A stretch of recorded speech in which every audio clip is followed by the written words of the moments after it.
ఇదే దశరథ మహారాజుని మహల్.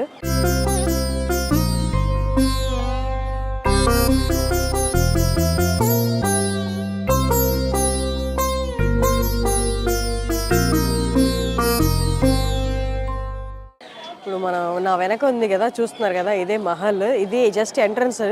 లోపలికి వెళ్ళిన తర్వాత ఇంకా పెద్దది మనకు కనిపిస్తుంది. ఒకసారి లోపలికి వెళ్ళి చూద్దాము. ఇంకొకటి ఏంటి అంటే ఇది హనుమాన్ గడి నుండి ఆల్మోస్ట్ మనకి ఒక 500 మీటర్స్ దూరం అంతే. అయోధ్యకి వచ్చిన వాళ్ళు హనుమాన్ గడి చూసుకున్న తర్వాత ఇది కూడా చూసుకోవచ్చు. ఒక 500 మీటర్స్ దూరంలోనే ఉంది. ఒకసారి మనం ఇప్పుడు లోపలికి వెళ్ళి చూద్దాం రండి.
దానికి మనకి రామ సీత లక్ష్మణులు వాళ్ళ లెఫ్ట్లో కనిపిస్తుంటే మధ్యలో కూడా ఒక విగ్రహాన్ని పెట్టినారు. పూలతో కప్పేస్తున్నారు, సరిగ్గా కనిపించట్లేదు అదేంటో.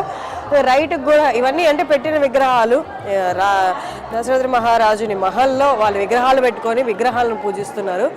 చూడొచ్చు ఆ పైన అంతా కూడా మనకి గోల్డ్ పెయింటింగ్స్తో ఉన్నాయి. దశరథ మహారాజుని నాకు తెలిసి ఇది మెయిన్ స్థావరం అయి ఉంటుందేమో, అందుకే ఇక్కడ విగ్రహాలను పెట్టారు.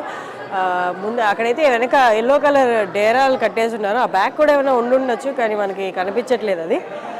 ఇంకొకటి ఏంటంటే ఆ పైన కూడా మనం చూస్తే గోల్డ్ కలర్ పెయింటింగ్ అంతా వేసింది. అప్పటి రాజుల టైంలో ఎలా ఉండేది అన్నట్లు.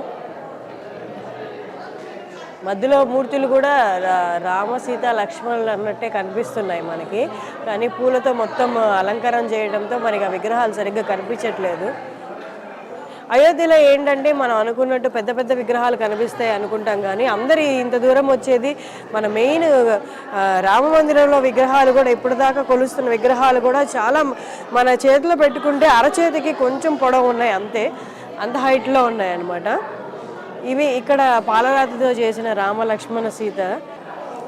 అటు పక్కకు వస్తే మనకి